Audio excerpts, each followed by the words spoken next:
Queridos irmãos e irmãs, muita paz, nós tenhamos mais uma oportunidade de nos encontrarmos com o Evangelho do Cristo, com a sua mensagem, para que nossos espíritos saiam daqui felizes e, sobretudo, confortados naquelas nossas ansiedades, na procura da cura e do conforto espiritual.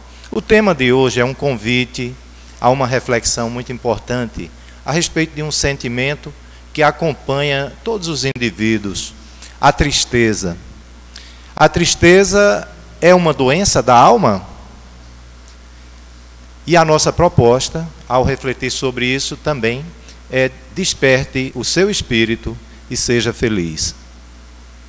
A tristeza, os estudos psicológicos o indicam, é um sentimento que se reflete no ser humano como uma sensação de perda de algo importante, ou de uma perda física, material, ou mesmo afetiva, emocional, a perda de uma oportunidade, a ausência da pessoa querida.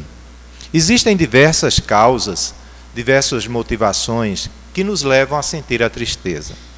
Mas é um sentimento que todos os seres humanos já passaram e já sentiram aquela dor, aquela melancolia, que quando se prolonga, que quando se demora na nossa alma, pode provocar outros tipos de perturbações, de doenças, que podem ser ainda mais prejudiciais do que a própria tristeza. Quem aqui já sentiu tristeza na alma? Quem aqui já sentiu a dor que é provocada pela tristeza? Alguém aqui deixou de ter nessa vida um momento de tristeza? Nenhum de nós aqui é isento. É como uma gripe. Ninguém escapa de uma gripe na vida. Aliás, nós temos diversas gripes ao longo da nossa vida. É também a tristeza uma situação da qual a gente nunca escapa. Hoje, se estamos bem, graças a Deus, amanhã podemos estar abatidos, melancólicos, tristes. E o que é que essa sensação pode nos ensinar? É outro aspecto também. Nada acontece por acaso. Tudo tem uma finalidade útil nas nossas vidas. E o objetivo nosso, portanto, é refletir sobre como a tristeza pode nos ensinar a viver melhor. O primeiro passo que a gente dá quando sente a tristeza, na maioria das vezes, tanto nossos colegas, irmãos, parentes, amigos, chegam para a gente e fazem um convite logo para a gente sair do baixo astral. Ah, esquece isso, não tem mais solução.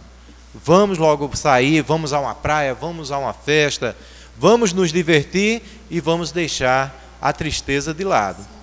É o próprio Vinícius de Moraes, quando fez aquela música, tristeza, por favor, vai embora, minha alma que chora. Então, o próprio poeta, ele já pedia para a tristeza ir embora quando ela chegava. Se o poeta, que tem uma alma sensível, que sabe lidar com as emoções, ele pedia para a tristeza ir embora, você imagina então os seres humanos comuns que recebem a tristeza na sua vida, vão querer que ela imediatamente vá embora. E as formas que a gente utiliza para a tristeza ir embora, muitas vezes refletem um plano de fuga. Ao invés de tratarmos a tristeza como uma possibilidade de aprendizado, de fortalecimento, a gente trata isso com um plano de fuga. Não, eu não vou nem me lembrar daquela situação, não quero nem pensar nisso, que me dói somente de lembrar. Então a gente tenta fugir daquela situação, e a forma de fugir é como se a gente colocasse o lixinho, varre a sala e coloca o lixinho embaixo do tapete. Mais tarde alguém dá uma topada no tapete, a poeira sobe, não é verdade? Quando a gente esconde as coisas embaixo do tapete porque está com uma certa pressa ou está com preguiça até de varrer toda a casa, aí levanta o tapetezinho, joga ali, peraí que a visita está chegando correndo, não vai dar tempo, botar no lixo, joga ali aquela poeirazinha embaixo do tapete, e aí chega a visita, a casa está bonitinha, mas não pode tropeçar no tapete, nem tirar o tapete do lugar, senão o lixo, a poeira aparece. A forma como a gente lida com a tristeza é parecido com isso. A gente tem uma perda, a gente tem um momento de tristeza e o que é que a gente faz? Eu vou à praia, quero nem saber disso, eu não quero nem pensar nisso. Eu vou à praia, eu vou sair com os amigos, vou para uma festa, vou voltar à tarde, vou chegar cansado. É deitar na cama, não dá tempo nem de pensar nisso, é dormir. Então chega a altas horas da noite, já vai dormir esperando que no dia seguinte acorde correndo para o horário do trabalho, ocupar a sua mente, e a tristeza continua lá guardadinha embaixo do tapete. Na primeira oportunidade ela aparece de novo, às vezes mais forte do que antes. Então a tristeza não deve... aqui não vai ter onde. Eu vou aproveitar, obrigado.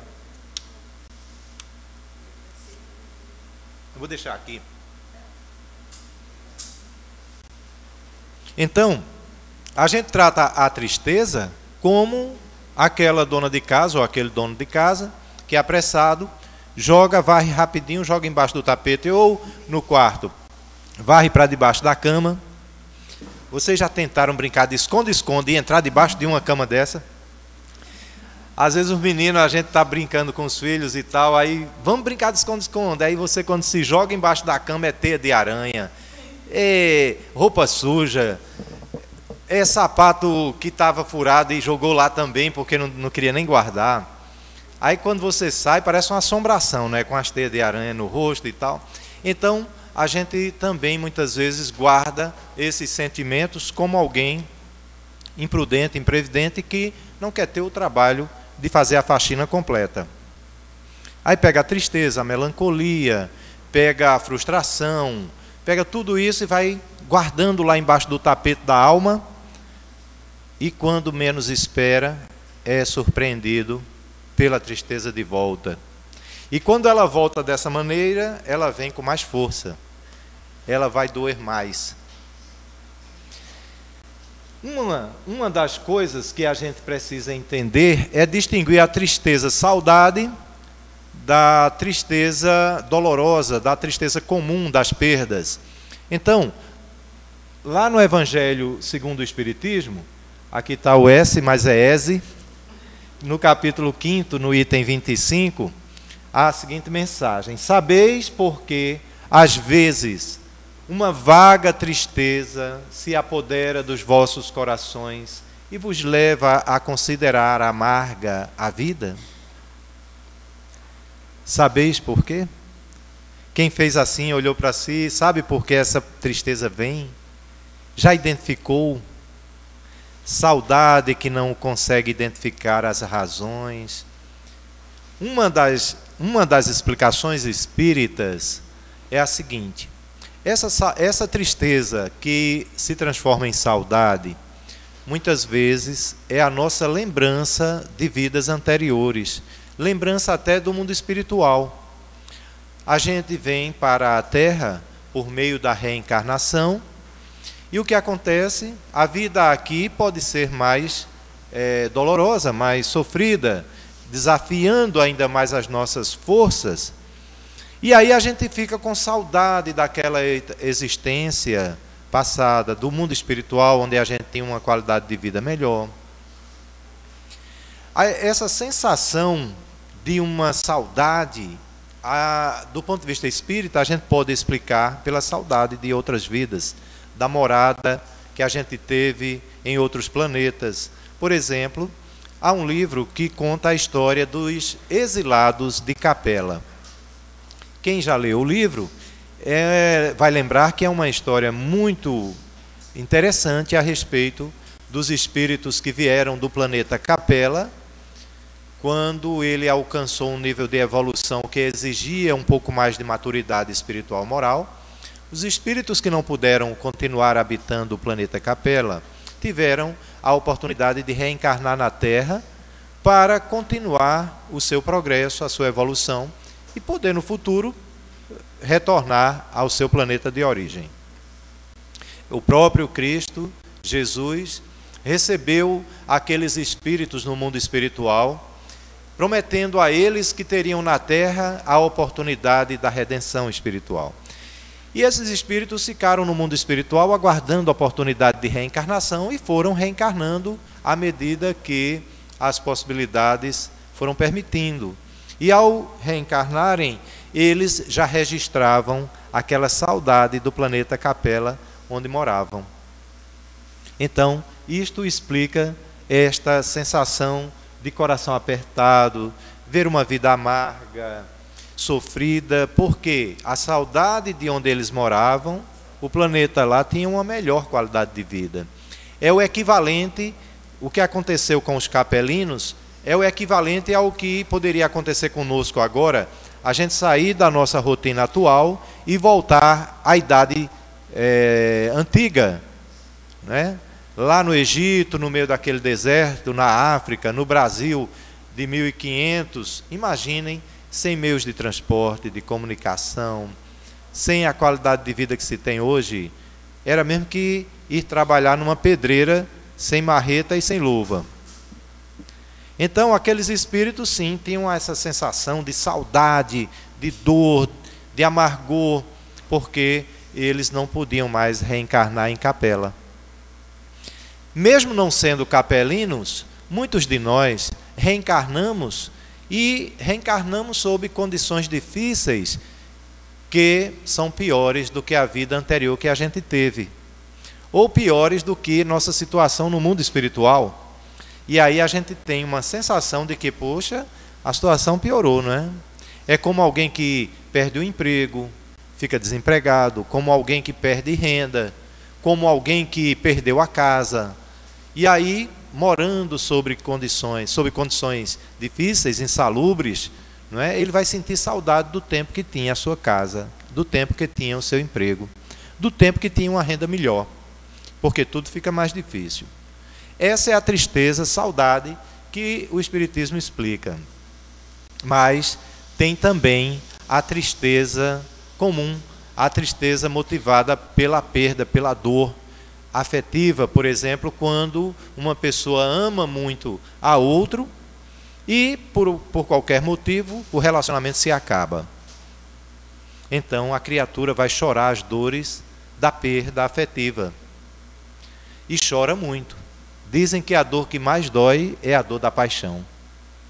Não é? Quando se perde aquela criatura que se ama muito, as lágrimas não param. E o rio não seca nunca, porque nunca vi chorar tanto.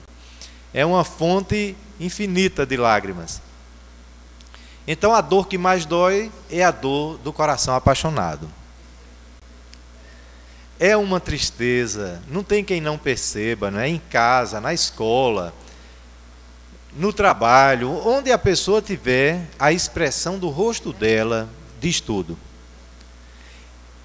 Então essa é uma dor provocada por uma perda afetiva muito forte, que a pessoa não tem como disfarçar para os que a conhecem.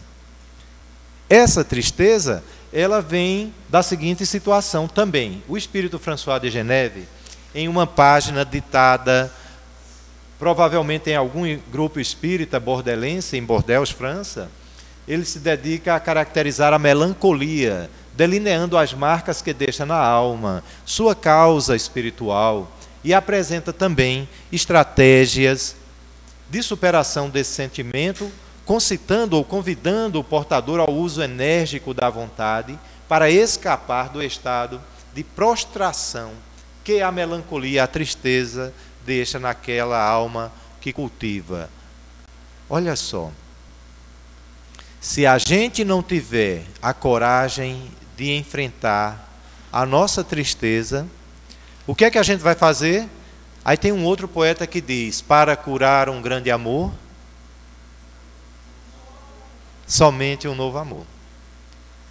Aí a pessoa imediatamente já vai procurar alguém para namorar, não dá tempo nem de tratar a ferida, ele já mergulha no outro relacionamento, não é? E quantos não saem quebrando a cara, né? Porque entrou num relacionamento e chega lá com aquela pessoa nova e tudo e fica falando da antiga namorada ou do antigo namorado, porque ele ainda não tratou a situação dele ou dela dentro dele. Quis resolver colocando a saudade debaixo do tapete da alma. Foi tentar curar a saudade e a dor daquela tristeza, daquela perda afetiva com um novo amor. E quebra a cara. Aí quebra a cara uma vez, quebra a cara a segunda vez e começa a achar que não tem mais chance, né? Não, eu acho que nessa vida eu não vou mais arranjar ninguém igual àquela pessoa. Daquele jeito que eu me relacionava com aquela criatura, eu não vou mais conseguir, não vou mais achar ninguém por quem eu ame, me apaixone como foi com fulano ou com fulana. E ele começa a alimentar isso, uma sensação de incapacidade, que vai apenas aumentando a frustração dele e a tristeza. Às vezes, por pensar assim por algum tempo, a pessoa fica até leviana, se relaciona com um, com outro, não é? Faz aquela amizade colorida, faz o sexo casual e começa a perder a autoestima. Começa a se entregar àquele momento de devaneio, vai para uma festa, encontra um estranho, não se incomoda de ter um relacionamento relâmpago com aquela criatura e vai acumulando relações e situações de afetividade que criam elos que às vezes se demoram para toda a vida ou para outras vidas em condições que você não tinha nem planejado na sua reencarnação. Ninguém desperta o sentimento de outro sem responder, pelo bem ou pelo mal, o que tenha feito com aquela criatura. Todo sentimento despertado com outro ou com outra fica gravado na nossa memória espiritual e fica registrado ali um compromisso. Porque nada se apaga na nossa alma, não é? Então a gente precisa ter muito cuidado com o nosso sentimento e com o sentimento do outro. Não devemos tratar de forma leviana essa relação, porque ela mais cedo ou mais tarde vai nos cobrar de alguma forma. E cobra energeticamente, cobra espiritualmente. A energia é um poder, é uma força poderosa. Quando a gente ama uma pessoa, a gente direciona todo o nosso amor para ela e é benéfico porque você ama. Quando você usa alguém, fere uma pessoa, essa pessoa vai direcionar para você todo o rancor, a mágoa dela no pensamento. Então, onde você estiver, mesmo à distância, a energia daquela criatura que você enganou, que você prometeu, fez falsas promessas, enganou, iludiu. A criatura que se sente assim, ela simplesmente tem o pensamento todo de rancor, de mágoa, de raiva, voltada para a sua imagem. Então, quando ela se lembra de você, ela vai projetar aquela energia. Às vezes as pessoas dizem assim, não, fulano fez um trabalho para mim, não é possível. Deve ter colocado alguma coisa aí, enterrou em alguma esquina, porque depois que eu a conheci e deixei, nunca mais eu fui o mesmo. Ela não precisa enterrar em lugar nenhum, não. Está no pensamento dela. Então aquela criatura fica como um fluxo de energia negativo, pensando em você. Enquanto ela não superar, vencer e esquecer ou perdoar, você será um alvo permanente das energias dela. Se ela estiver na Europa e você no Brasil, a energia dela vai chegar a você. Como as ondas do rádio, da televisão, da internet, esse sentimento vem Wi-Fi.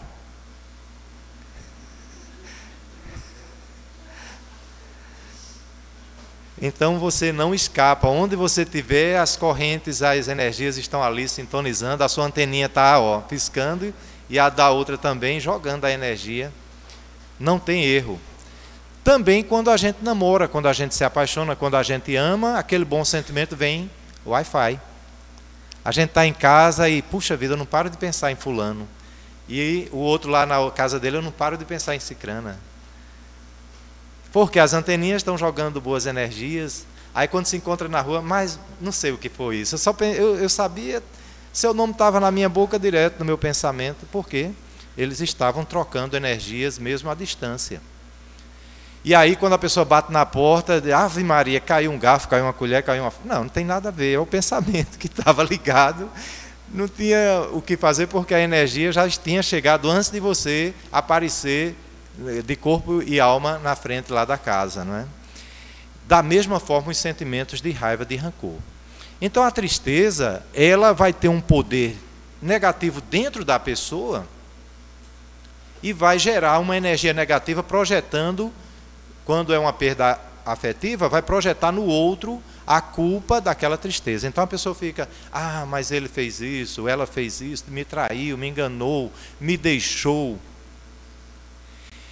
Então é muito importante a gente saber lidar com essa carga emocional afetiva para tratar as nossas perdas e que a tristeza não nos domine. Ainda em relação à tristeza, diz François de Geneve, em síntese, caracteriza a melancolia como um sentimento de tristeza que se apodera do coração, levando o indivíduo a identificar a vida com amargor. Em se demorando nessa postura sombria, pode-se cair na apatia, lassidão e profundo abatimento sob o domínio da alma triste.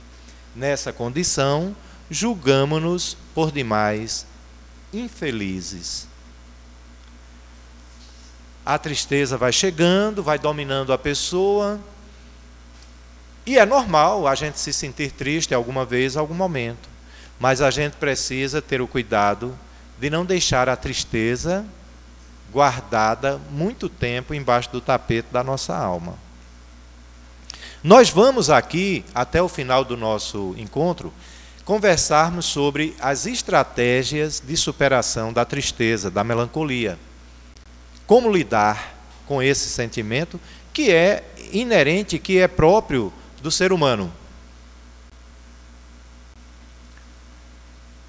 Bem, as provas necessárias. A gente se sente triste muitas vezes porque tem que enfrentar determinadas provas, que são naturais da nossa vida na Terra.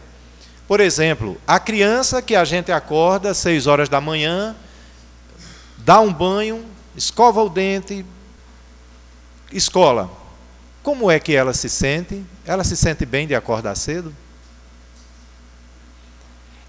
Acordando da cama quentinha, gosta de tomar aquele banhinho frio? Aí você chega ainda com frutas no café da manhã. Aí o menino diz, eu não quero banana, eu não quero laranja. A Ave Maria vai botar na lancheira uma laranja para eu lanchar, o menino lá só come biscoito, sortido. E o pai, não, mas não é saudável, você vai levar uma maçã, vai levar uma laranja, uma banana. E o menino, tá louco, eu jogo isso no chão, no caminho. Não vou aparecer com uma banana na hora do recreio de jeito nenhum.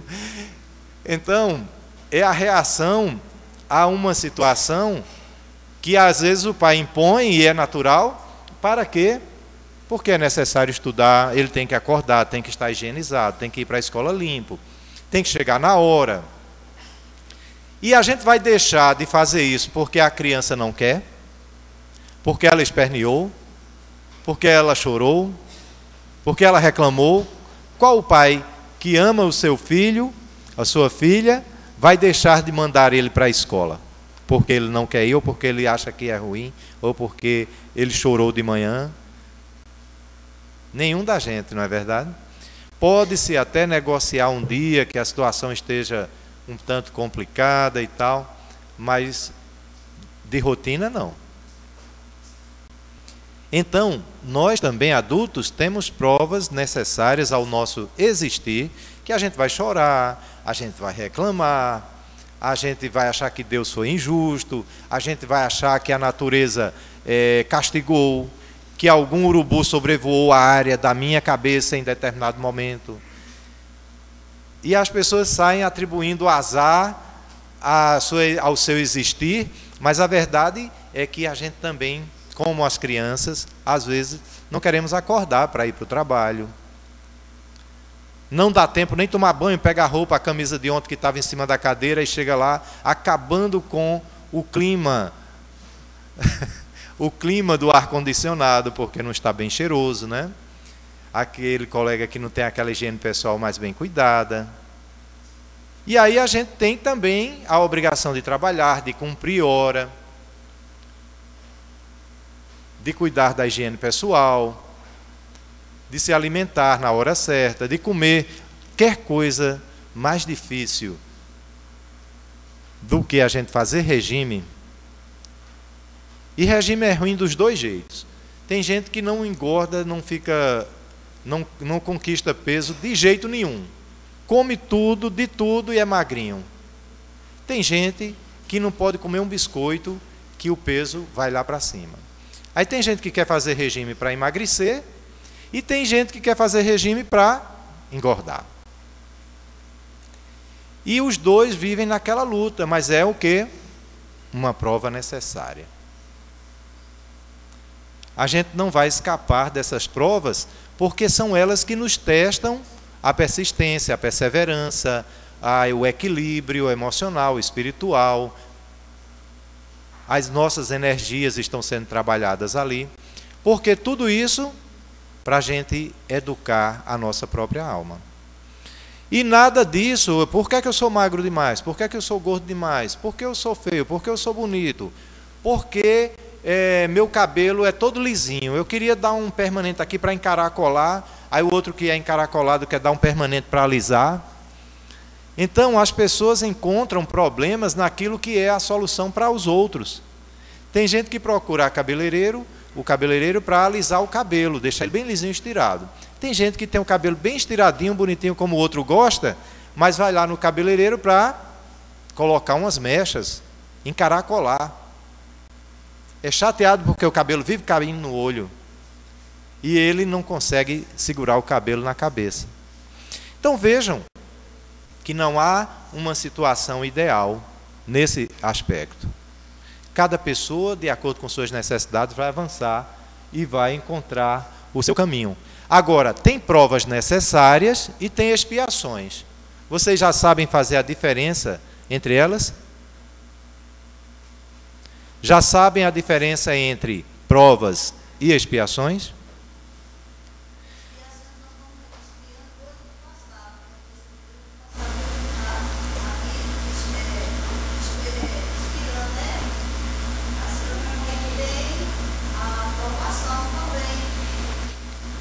A expiação, a senhora acha que são questões do passado, de outras vidas, e que a gente vem sem superá-las, mas que são questões do passado. É uma dica boa, mas o que caracteriza uma expiação é o seu caráter mais impositivo.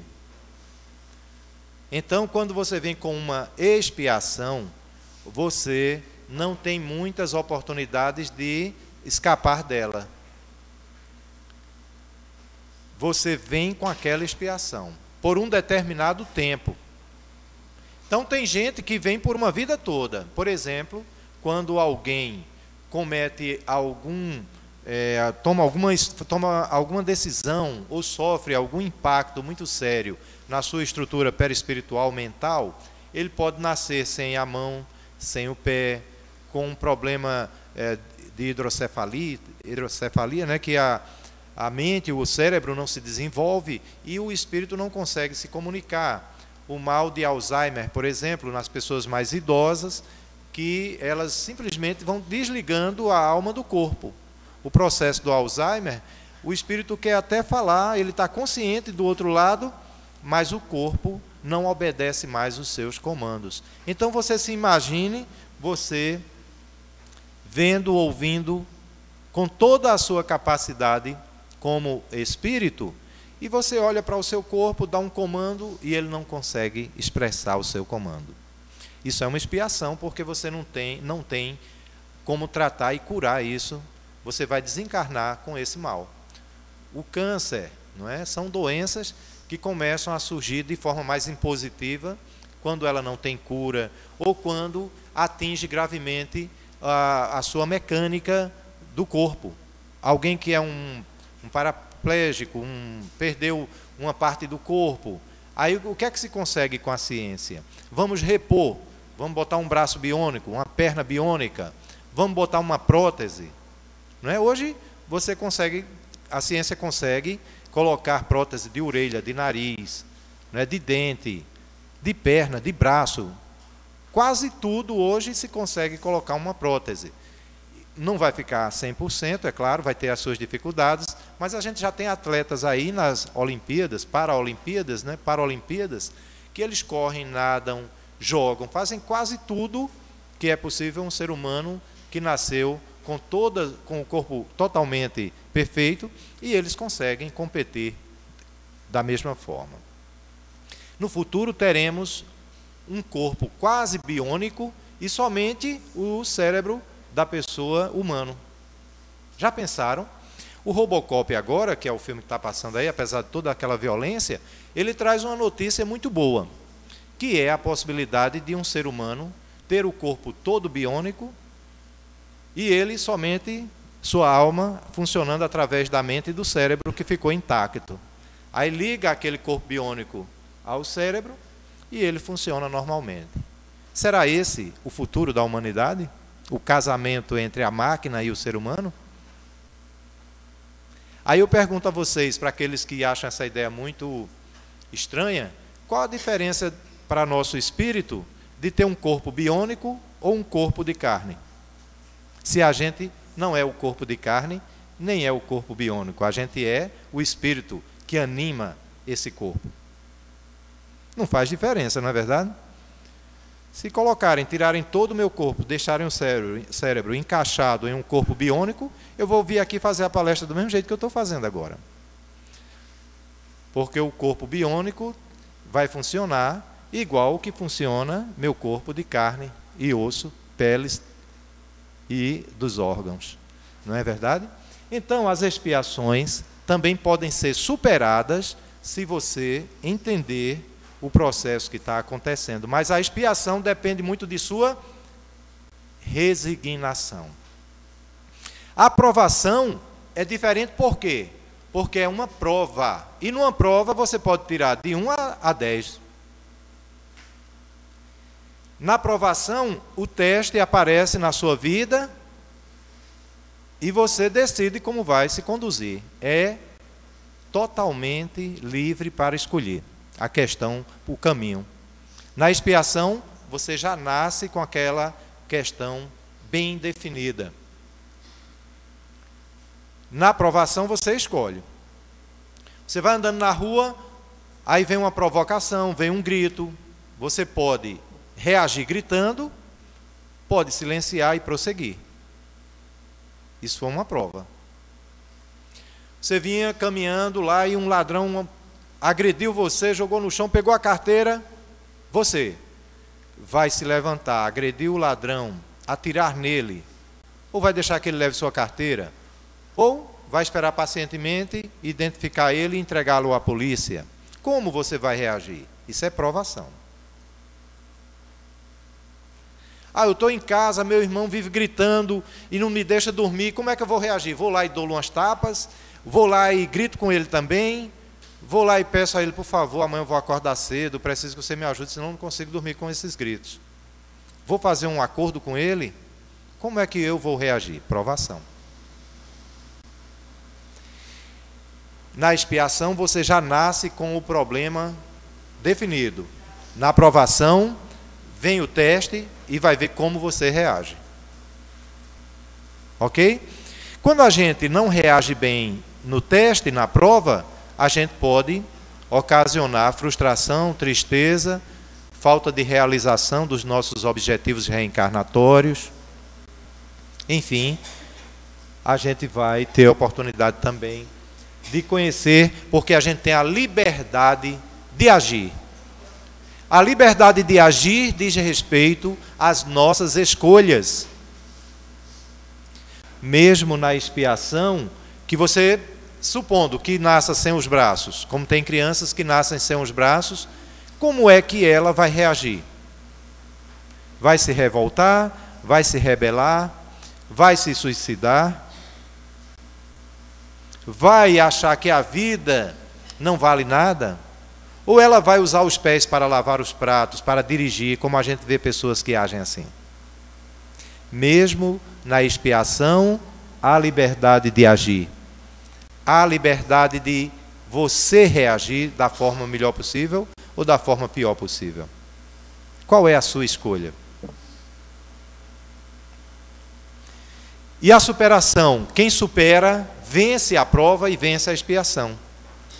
Porque ele vê a situação como ele nasceu e ele diz assim: eu vou viver minha vida e vou ser feliz.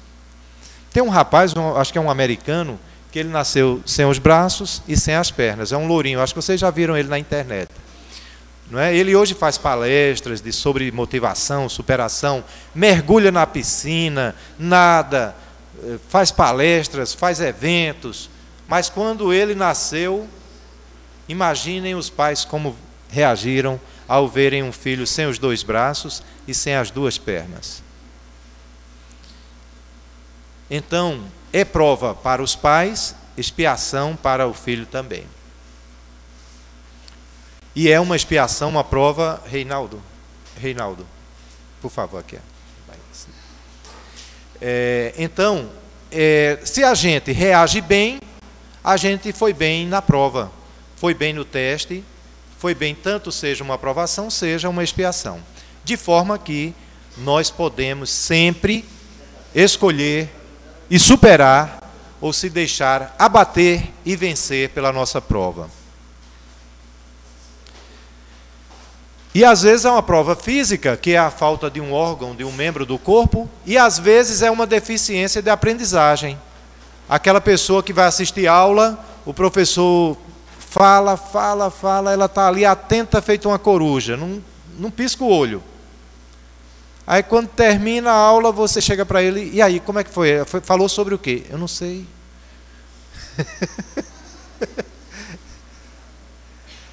Vai fazer o vestibular, não passa. Mas aí quando solta ele lá no campo de futebol, lá na natação, nas brincadeiras, o cara dá show. A pessoa vai longe. Que tipo de prova seria essa? E ele próprio se sente mal porque quer fazer um concurso, não consegue passar no concurso, não consegue terminar os estudos direito. Então tem vezes que algumas pessoas vêm com a prova da dificuldade de aprendizagem pelos abusos do passado que cometeu em relação ao conhecimento. Superar é muito difícil. A gente precisa começar a plantar a boa semente. Porque quando vem a prova e a expiação, a gente está colhendo a plantação do passado. Quando chega a dor, quando chega a provação, a expiação, já é a colheita.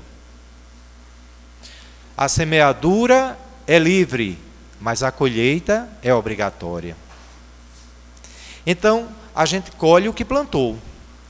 Hoje, para superar, a gente precisa começar a plantar a boa semente.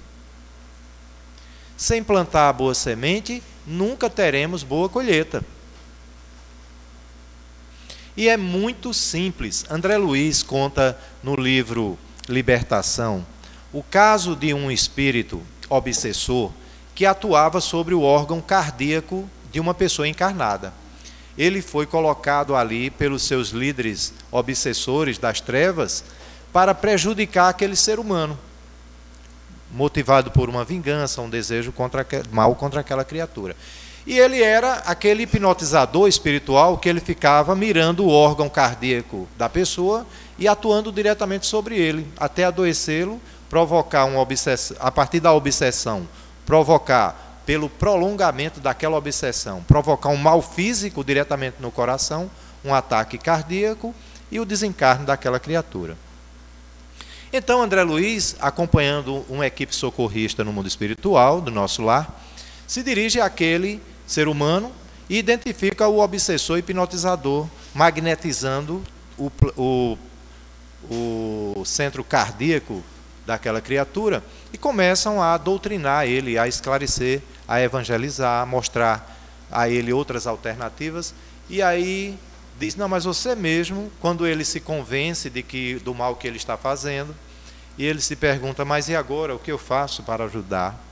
Aí o instrutor espiritual olha para ele e diz: a força e o poder de fazer o mal é o mesmo de fazer o bem. Se você até então vinha magnetizando para provocar uma doença, agora você vai olhar com outro olhar e vai magnetizar para fazer o bem.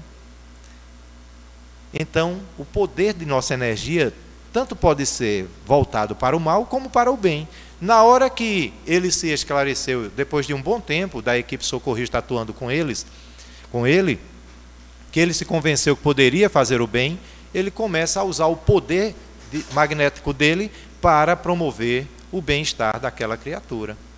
E aí a obsessão acabou, o magnetismo que estava sendo usado para destruir o órgão do coração passou a ser utilizado para restaurar, e a própria pessoa que estava sendo obsidiada foi livrada de ter um desencarne por doença cardíaca. Então vejam, a gente precisa começar a plantar. Ninguém pode alegar que não teve a oportunidade de fazer o bem, porque é só uma questão de foco. Eu estava pensando mal, agora eu estou pensando no bem. Eu estava falando no mal, agora estou falando no bem. Eu estava agindo mal, agora estou agindo bem. Tudo é uma mudança de concepção do nosso ser. Na hora que você muda, o terreno a partir dali vai receber a boa semente. Você vai colher os últimos plantios que você fez, ainda do mal que tenha praticado, mas os novos que estão sendo plantados já vão começar a produzir seus frutos brevemente. E Chico Xavier diz: o bem feito, em qualquer tempo ou em qualquer lugar, será no amanhã a nossa testemunha em favor de nós mesmos. Não é? Assim também o mal. Quando a gente faz o mal em qualquer tempo e em qualquer lugar, aquele mal feito é testemunha contra nós a qualquer tempo. E quando a gente planta o bem, a colheita é boa. Aí a gente recebe os frutos do nosso bem proceder. Quando a gente faz o bem, a gente também se espiritualiza. E aquilo que a gente imaginava como perda se torna insignificante, porque o espírito, alçando, elevando-se acima dos interesses imediatistas da vida humana material, ele não sofre porque lhe arranharam o carro, ele não sofre porque rasgou uma camisa, ele não se rasga nem se morde porque alguém não lhe deu um presente material no dia do aniversário, ele não se apega às coisas materiais que ele tem para sofrer por elas. Sai Baba dizia: a gente sofre pelo que tem, pelo que possui. Quando você não possui, você não sofre. Tem gente que morre de ódio porque lhe roubaram a sandália, porque o irmão usou a camiseta, porque pegaram o carro escondido. É claro que é deselegante, precisa ser orientado, né? Porque é uma propriedade de outro. Mas uma coisa é você ter o cuidado com as coisas materiais, e outra coisa é você sofrer pelo uso que se dá a elas.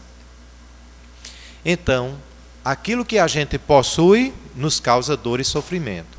Quando a gente se espiritualiza, as coisas materiais passam a ser do nosso uso e, portanto, do nosso cuidado, mas não do nosso apego para sofrer. E aí a colheita é boa, é sempre boa. Porque a gente faz o bem, a gente trata melhor as pessoas, a gente exerce a justiça sem desejo de vingança. Porque todo cidadão precisa usar a justiça. mas ele não pode usar a justiça como vingança, que aí ele está plantando uma semente ruim. É quando a gente diz assim, eu vou à justiça contra você. E lá na justiça a pessoa levanta falso testemunho, arranja testemunha que não viu nada, para falar o que viu, o que não viu, arranja provas que foram montadas, aí ele está usando a justiça a favor dele. Ou então calunia, apedreja, fala mal, e quando é processado, mente. Então, a gente precisa ser justo em todo e qualquer lugar. No Livro dos Espíritos, diz o seguinte, a respeito da construção desse momento. O homem é quase sempre o obreiro da sua própria infelicidade. Olha só. Na expiação, a nossa irmã que respondeu ali, ela dizia que são coisas do passado que a gente não escapa da lei e que vem para sofrer a pena imposta pela lei da reencarnação e pela lei de causa e efeito. É verdade. Mas nas provações do nosso dia a dia, nós somos os obreiros da nossa própria infelicidade. Lá no Evangelho, quando trata das causas das aflições, diz o seguinte: muitas vezes pensais que os teus sofrimentos e tuas aflições decorrem de vidas passadas, mas estais enganados. A maioria dos problemas que vivenciais foram fruto da tua escolha nesta vida, do teu comportamento hoje, na tua atual reencarnação. E vejam como isso é verdade. As nossas pequenas encrencas, os dissabores, as arengas no trabalho, na escola, na universidade, na rua, se a gente optasse pelo caminho da paciência, da tolerância, da solidariedade, de escutar um pouco mais, não traríamos tantos problemas para a nossa vida. Pessoas que brigam no trânsito, por exemplo, é a coisa mais comum. Pessoas que brigam no trabalho, de se engalfinharem, não é? Em casa, as brigas de irmãos com irmãos, de marido com mulher, mulher com marido, com a sogra. A sogra, coitada, dentro de casa, ela é sempre a vilã.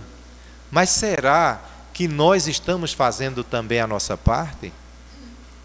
Então, será que nós não estamos criando situações que reverberam? Quer dizer, a gente quando trata alguém ruim, essa pessoa trata a gente ruim também. Se você não tem paciência com A, amanhã, quando você estiver um pouco perturbando, ele vai dizer, sim, mas quando eu falei isso, você reagiu do mesmo jeito. As pessoas na Terra, elas tratam a vida como o cobrador de ônibus, né? Vocês já viram aquela plaquinha que tem atrás do cobrador de ônibus? Ele diz assim, a minha educação depende da sua. Tem alguns cobradores de ônibus que colocam essa frase atrás ali do local que ele senta. Se você tratar ele mal, ele vai lhe tratar mal. Se você tratar ele bem, ele vai lhe tratar bem. Aí você chega lá na empresa pública, lá está o servidor sentado e tem um aviso atrás dele. Se você tratar mal um servidor público, poderá ser preso ou processado. Ele já coloca ali para você não tratar ele mal. Se tratar mal, ele vai lhe tratar mal. Então as pessoas são muito assim ainda. Elas não têm a virtude de serem boas por serem boas. Nós ainda tratamos o outro da forma como ele nos trata. Então, se alguém lhe dá um gelo, sabem o que é dar gelo, não é? Tratar você com frieza. Aí você, quando vê aquela pessoa, vira o rosto, instintivamente, para dizer para ela, eu também vou te tratar do mesmo jeito que você me tratou ontem. Se você é grosso com a pessoa, ela no outro dia, ou no primeiro momento, ela vai ser grossa com você. Isso é claro, por quê? Porque seres humanos imperfeitos, ainda cheios de instintos, de ódios, de raivas, de frustrações, de tristezas, que não conseguem superar, e aí descontam no outro, e fica esse bate ping-pong. A vida do ser humano é um eterno ping-pong disputando essas sensações. Aí o que é que diz o Livro dos Espíritos? Praticando a lei de Deus, a muitos males se forrará e proporcionará a si mesmo felicidade tão grande quanto o comporte a sua existência. Veja o que ele diz aqui, ó. Existência grosseira. Para um espírito dessa natureza elevado, ele chama o nosso existir de uma existência grosseira. Aí você, mas grosseira em que sentido? Grosseira no sentido de nós estarmos muito próximos da vida animal. O ser humano, ainda em muitos casos, se comporta instintivamente. O alimentar-se de carne, de vísceras de outros animais, não é? A gente ainda se alimenta de outros animais, de animais da natureza. A gente briga e trata mal o outro de forma grosseira. Os nomes e palavrões que a gente ouve nas novelas, nos filmes, a violência, mortes, estupros, assassinatos, são comportamentos que para uma alma elevada são mais até do que grosseiras. Então, aqui, o May Rolo, que é um psicólogo, ele escreveu um livro, O Homem à Procura de Si Mesmo. E aí ele chamou de o vazio existencial. Essa tristeza pode ser também explicada por essa tese em que ele diz: o vácuo interior é o resultado acumulado a longo prazo da convicção pessoal de ser incapaz de agir como uma entidade, dirigir a própria vida, modificar a atitude das pessoas em relação a si mesmo ou exercer influência sobre o mundo que nos rodeia. A pessoa vai ficando triste, frustrada, melancólica e vai acreditando que não é capaz de mudar a sua própria realidade. Vem aquele vazio interior, a falta de significados para a sua vida, e a tristeza toma conta, e pode, se ele alimentar a tristeza por muito tempo, virar o quê? Uma depressão. A depressão é um estágio adiantado e prolongado da tristeza. A depressão não chega de repente. A tristeza pode ser uma das causas. Mas a tristeza não é a mesma coisa que depressão. A tristeza é um fenômeno natural para o ser humano que convive com perdas afetivas, materiais, etc. Ele sente aquela tristeza, deve ter o cuidado de superá-la, mas se ele continuar, pode virar uma depressão.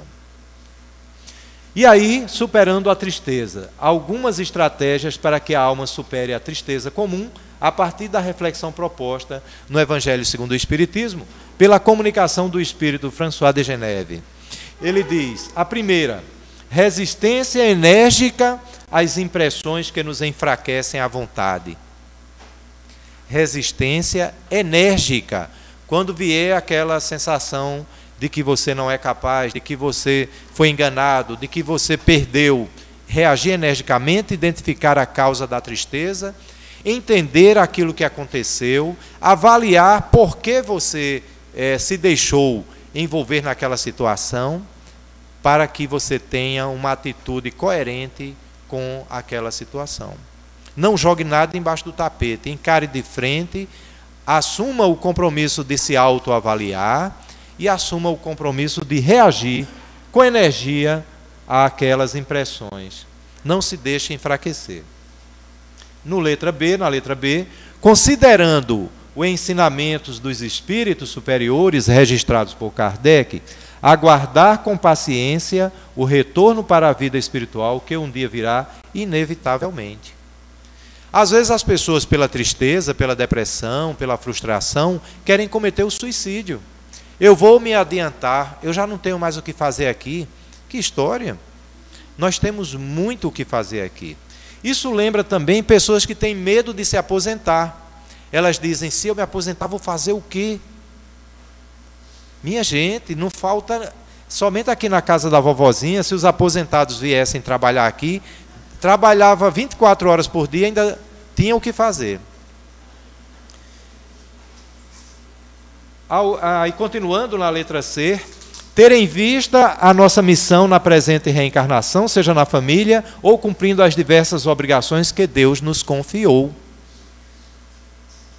Muitos compromissos. Cuidar de filho não é brincadeira não, é a vida toda. Cuidar da nossa existência, estudar, trabalhar, relacionar-se em vida social, tudo isso é um grande desafio para todos nós. Força, porque às vezes o que falta é coragem para viver, força de vontade para buscar, para suportar aquelas impressões, encarando-as com determinação. Está doendo? Pois eu quero saber por que dói. Por que é que dói em mim? Por que é que a falta de A ou de B, a perda disso está me provocando esta dor?